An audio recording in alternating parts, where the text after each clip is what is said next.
جو آپ کے مہمان نے بھی یہ بات کی نا کہ ہمیں ہوپ، تو میں پولیٹیکل ہوپ ایک ہی صورت میں دیکھتا ہوں کہ الیکشن کمیشن کے تحت آپ سیاسی جماعتوں کو ادارہ بنائیں، یا نہ صرف ادارہ بنائیں بلکہ الیکشن کمیشن کی جو ٹاپ 5-10 پارٹیز ہیں جو لیٹس سے 5% سے زیادہ ووٹ لیتی ہیں، ٹھیک ہے، ان کا باقاعدہ انٹرنل انٹرا پارٹی الیکشنز کو وہ الیکشن کمیشن کے نیچے ہونے چاہیے تاکہ وہ ادارہ بنے، تاکہ وہ لیڈرشپ میرٹ پہ نکلے وہاں سے، تاکہ برطانیہ کی طرح جس طرح 5 سالوں میں 5 وزیر اعظم بنتے ہیں، ایک انڈین نژاد پرائم منسٹر بنتا ہے، پاکستانی نژاد جو ہے وہ میئر آف لنڈن بنتا ہے ٹوائس، کیونکہ ان کی جماعتوں میں میرٹ ہے. لیکن وہ دس از دی اونلی وے فارورڈ. میں اور آپ یہاں بیٹھے ہیں نا. لیکن اکبر بابر صاحب حیرت تو اس بات کی ہے کہ پاکستانی نژاد جب لندن کا میئر بن رہا تھا تو آپ کے رفیق خاص جو تھے وہ کیا کر رہے تھے؟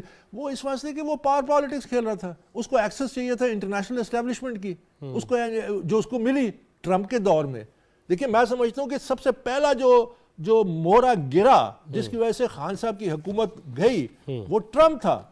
اگر ٹرمپ نہ جاتا تو شاید آج ابھی بھی ہم اس کو بھگت رہے ہوتے ہیں. اچھا جی اکبر بابر صاحب، اس لیے نہیں کہ موجودہ حکومت ہے اور ہم پی ٹی وی پہ ہیں، جنرلی خان صاحب نے یہ نعرے لگائے کہ بھینسیں بیچ دو، گاڑیاں بیچ دو، سادگی، ایوان صدر وزیر اعظم ہاؤس یونیورسٹی بنے گی، لوگ تعلیم حاصل کریں گے، یہ شروع میں ہمیں سب کچھ کہا گیا. لیکن اس کے بعد دیکھتے ہیں گھڑی بھی نہ چھوڑی ہم نے، اور ہیلی کاپٹر کا سفر بھی ہم نے سستا قرار دے دیا. کے پی کے کئی سال کے ہیلی کاپٹر کے استعمال کو کہہ دیا نہیں، اس پہ سوال ہی نہیں ہو سکتا. اب جب انرجی کا مسئلہ ہے، جب اکانومی کا مسئلہ ہے، سادگی، کفایت شعاری کو پالیسی بنایا گیا. اور آپ بھی بیرون ملک بہت رہے ہیں، وہاں پہ صبح جلدی آفس لگتے ہیں اور شام کو ٹائموں انسانوں طرح سو جاتے ہیں. لیکن ہمارے ہاں جو 3 بجے تک جاگنے اور گاڑیاں گھمانے کا عادت پڑ چکی ہے، یہ فیصلے اچھے نہیں ہیں، یہ خان صاحب کو نہیں کرنے چاہیے تھے. کون سے فیصلے؟ کہ وقت پہ سوئیے، وقت پہ اٹھیے، سورج کی روشنی، سولر انرجی، اس سے فائدہ اٹھائیے. خان صاحب کی مجھے یہی تو ایک المیہ ہے کہ میں کبھی کبھی سوچتا رہتا ہوں کہ شاید اس کے لیے بھی ایک کمیشن بٹھانا ہوگا کہ خان صاحب نے جو کوئی مثبت بات کی تھی اس کو کر دیا ہو. مجھے تو ایسی کوئی ان کی کوئی مثال نہیں ملتی. وہ جو باتیں کرتے ہیں وہ انہوں نے، میں نے ابھی تک جب سے وہ حکومت سے نکلے ہیں انہوں نے جو کیمپین چلائی ہے اس میں کوئی 1-2 باتیں مجھے بتا دیں جو کہا کہ ہم نے اپنے وقت اقتدار کے وقت میں یہ کام کیا یا یہ ہمارا وعدہ تھا ہم نے پورا کیا. اب دیکھیے نا، جب عارف علوی جب وہ آئین کا کسٹوڈین بن جائے اور خط لکھے چیف الیکشن کمشنر کو کہ میں نے اوتھ لیا ہے I have to protect the Constitution of Pakistan. Imagine یہ وہ شخص ہے جس نے 2 ممبر الیکشن کمیشن کے نامزد کیے غیر قانونی غیر آئینی طور پہ سزا رضا کے زمانے میں. یہ وہ شخص ہے جس نے ایک سٹنگ آنریبل جج آف دا سپریم کورٹ کے خلاف ریفرنس فائل کیا جو کہ سپریم کورٹ نے اس کو فارغ کر دیا، اس کو غیر قانونی غیر آئینی کر دیا. یہ وہ شخص ہے جس نے جب نو کانفیڈنس موشن تھا اور نو کانفیڈنس موشن ان کے ڈپٹی اسپیکر نے ریجیکٹ کر دیا، منٹوں میں خان صاحب کی تقریر ہوگی اور منٹوں میں علوی نے اسمبلیاں ڈیزالو کر دی جو کہ سپریم کورٹ نے غیر قانونی کر دیا. یہ وہ شخص ہے، یہ آج کلیم کر رہا ہے کہ جی I am the custodian and the protector of the constitution. پھر یہ وہ شخص ہے جو پارٹی کا سیکرٹری جنرل تھا جب فارن فنڈنگ کا کیس کہ یہ تمام پیسوں کی the biggest financial fraud in Pakistan history which is now documented, یہ اس وقت سیکرٹری جنرل تھا. یہ وہ شخص ہے جو آج مطلب ہمارا دیکھیں نا، they should have resigned right there and then. جب آپ کو سپریم کورٹ کہتی ہے کہ آپ نے اتنے بڑے جو اقدامات کیے غیر آئینی غیر قانونی تھے، they should have resigned. These are the standards you set in politics. تو یہ جب وہ سٹینڈرڈ سیٹ نہیں کر رہے ہیں تو ہماری پالیٹکس ڈکے تو کرے گی. ڈکے اب تو یہ منہ پہ بول رہے ہوتے ہیں. اچھا جی اکبر بابر صاحب، پہلے استعفیٰ دے دو، ہم استعفے دے رہے ہیں، ریزائن دے رہے ہیں، ہم جا رہے ہیں. اس کے بعد جب وہ منظور ہونے شروع ہو جاتے ہیں پھر یہ عدالت میں جاتے ہیں جی کہ کیوں منظور کر لیے گئے، یہ کیا ہے؟ اور اسپیکر قومی اسمبلی تو ڈٹ گئے ہیں، وہ کہے میرا جو فیصلہ میں تو اس سے پیچھے نہیں ہٹوں گا. یہ کیا ہے؟ یہ مطلب یہ تماشا ہے، کوئی تماشا ہے. they're taking us for a ride. یہ پاکستانی قوم کو سوچنا چاہیے کہ یہ جو مذاق آپ کے ساتھ ہو رہا ہے، جس قسم کی جو سیاست ہو رہی ہے، جو انتشار کی سیاست ہے، کل ایک بیان دیا آج دوسرا دیا. یہ نیلسن منڈیلا کی مثالیں دیتے تھے. نیلسن منڈیلا 27 سال اس نے جیل کاٹی لیکن اپنے اصول اور اپنے اس سے نہیں منحرف ہوا. ٹھیک ہے. قائد اعظم کی یہ بات کرتے تھے. قائد اعظم کہتے ہیں کہ 100 دفعہ سوچو، ایک دفعہ فیصلہ لے لو، اس پہ ڈٹ جاؤ. یہ ہر روز ایک نئی بات کر رہے ہوتے ہیں اور اپنے آپ کو کانٹرڈکٹ کر رہے ہوتے ہیں. یہ اب ہماری ذمہ داری ہے، میری ذمہ داری ہے، آپ کی ذمہ داری ہے، کالم نویس جو ہیں ان کی ذمہ داری ہے، جو میڈیا کے جو اینکرز ہیں ان کی ذمہ داری ہے. وہ گالیاں دیتے ہیں جی ہمیں کہ جو مرضی دیں، یہ پبلک کی ذمہ داری ہے.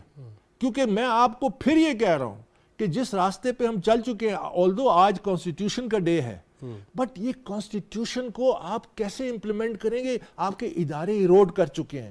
آپ نے اداروں کو ریسٹرکچر کرنا ہے، آپ نے جوڈیشری کو ریسٹرکچر کرنا ہے، آپ نے اپنی جو سیاست ہے ریسٹرکچر کرنا ہے، آپ نے اپنے پارلیمانی نظام کو ریسٹرکچر کرنا ہے. جس طرح یہ چل رہی ہے، یہ this is like blindfoldedly you walking to the gallows. یہ آپ کو ایک ایسی سچویشن تک لے جائیں گی کہ پوائنٹ آف نو ریٹرن پہ چلے جائیں گے. یہ خود بخود ٹھیک نہیں ہوگی، یہ کرنا پڑے گا، یہ آپ کو کرنا پڑے گا. میں یہی کہہ رہا ہوں کہ میرے نزدیک دیکھیے، آپ کل الیکشن کرا دیں، عمران خان اقتدار میں آ جاتا ہے، فرض کیا، وہ تو پھر اس طرح یہ کہ مریض کے لیے سائنائڈ کا انجیکشن ہوگا. نہ اس نے ٹیم بنائی ہے، نہ اس کے پاس کوئی پالیسی ہے. وہ تو کہتا ہے میں نہیں چھوڑوں گا. پاکستان تو اب افورڈ نہیں کر سکتا. اگر دوسری پارٹیاں جیت جاتی ہیں الیکشن، عمران خان تو نہیں مانے گا الیکشن. وہ کہے گا یہ چیف الیکشن کمشنر پہلے دن سے میں نے کہا تھا کہ یہ میرے خلاف ہے، بائسڈ ہے اور یہ آنیسٹ نہیں ہے، اس کے تحت میں الیکشن نہیں مانتا. تو یہ خود کیا تھا خود سر. یہ اچھا، آپ اتنے عرصے سے ویسے بھگتا رہے ہیں سارا کچھ. چیف الیکشن کمشنر صاحب کے حوالے سے جو بیانات دے دیتے ہیں، الزام لگاتے ہیں، پرسنلی آپ کا I salute the chief election commissioner. I think یہ پاکستان کی الیکشن اور الیکشن کمیشن کی تاریخ میں انہوں نے نئی تاریخ رقم کی ہے. ہمارے تمام اداروں کو میرا خیال ہے ان پہ یہ ذمہ داری ہے کہ ان کے ہاتھ سٹرینگتھن کریں، نہ کہ ان کو ایروڈ کریں، نہ کہ ان کو کوسچن کریں، نہ کہ ان کو آگے پیچھے ان کے راستے میں رکاوٹیں کھڑی کریں. میں اس سے زیادہ نہیں کہہ سکتا، لیکن آپ کو پتہ ہے میں کیا کہہ رہا ہوں. یہ الیکشن کمشنر نے جو فیصلے دیے ہیں اور جو فیصلہ دیا ہے فارم فنڈنگ کا، ہیٹس آف ٹو ہم. یہی لوگ ہمیں چاہیے، ایسے ہی لوگ ہمیں چاہیے پاکستان میں. اور یہ قلعے ہوتے ہیں، اور یہ اگر مختلف آئینی اداروں کے سربراہ ایسے قلعے بن گئے تو پاکستان کی عمارت کھڑی ہو جائے گی. کیونکہ یہاں پہ ان کو کرونیز چاہیے. ان کو چاہیے ہوتے ہیں کہ یہ جو ریلو کٹے جیسے کہتے ہیں نا کرکٹ کی ٹرمینالوجی میں، جو خان صاحب کی ٹرمینالوجی ہے، ان کو ریلو کٹے چاہیے. ہاں وہ کہیں گے نہ، وہ کہیں گے نہ، وہ کہیں گے اس طرف چلو، ادھر چل پڑیں گے اس طرف، کیونکہ ان کے ذاتی مفادات ہیں. ان کو کسی کو وزارت چاہیے. آپ کی طرح کے کتنے لوگ پی ٹی آئی میں موجود ہیں جو ابھی تک دل سے برا، آپ تو خیر ہاتھ سے بھی روک رہے ہیں، لیکن جو دل سے برا جانتے ہیں؟ بڑی تعداد ہے، بڑے لوگ ہیں. انشاءاللہ خیر مجھے اب کہتے ہوئے بھی یو سی کہ یہ لوگ اکٹھے ہوں گے اور سب نظر بھی آئیں گے، اور بہت زیادہ لوگ ہیں. تھوڑا سا ان کو اسٹرینگتھ چاہیے، تھوڑا سا ہوا بدلے گی. اور دیکھیے پالیٹکس میں بہت سارے فیکٹرز ہیں. آپ نے یو ہیو ٹو، ہاں یہ میں آپ کو بتا دوں، یہ بھی اگین پاکستان کے لیے کہ 1989 میں چائنا پاکستان سے بدترین حالات میں تھے. یہ میں لوگوں کو بتانا چاہتا ہوں کہ آپ یہ یاد رکھیے کہ تھوڑی تاریخ دیکھیں. 1989 میں چائنا جتنا بڑا ملک، 55 دھرنے ہو رہے تھے بھائی صاحب اس وقت. 55 دھرنے. ایک لیڈر تھا ڈینگ سیاؤپنگ، اس کی ویژن تھی، اور ساتھ اس کے جو اس وقت کی ان کی اسٹیبلشمنٹ تھی وہ مل گئی. انہوں نے مل کے قوم کو ڈائریکشن دی. انہوں نے تمام رکاوٹیں عبور کی. اور وہ ڈائریکشن کیا دی؟ اس نے میرٹ لے کے آیا اپنے نظام میں، کمپٹنس لے کے آیا. چائنیز بچوں کو امریکہ بھیجا، آج تک لاکھوں میں ملینز، ان کا سب سے بڑا دشمن. اس کو کمپٹنس دلوائی، ملک کو چلایا، اکانومی کو چلایا، وہ سپر پاور بن گیا. یہ میں نہیں چھوڑوں گا اور میں چھوڑ دوں گا، اور یہ جو نانسنس کی سیاست ہے، دس ہیز ٹو اسٹاپ. یہ پاکستان افورڈ نہیں کر سکتا. If you want to go ahead, somebody will have to catch this bull by the thorns اور اس کو آگے لے جانا ہے. Somebody will have to do it. Yes. Otherwise there is no escape. یہ جو ہم باتوں سے پاکستان ٹھیک نہیں ہوگا، عمل سے ٹھیک ہوگا. آپ نے اپنے عمل سے ثابت کرنا ہے کہ آپ پاکستان کے خیر خواہ ہیں. دیکھیے آج یہ مشکلات ہیں پاکستان پہ. یہ لیڈرشپ میرے نزدیک، خیر جو بھی حکومت ہے وہ ان کی اپنی ذمہ داری ہے. آپ مشکل ترین حالات سے کیسے نکلتے ہیں؟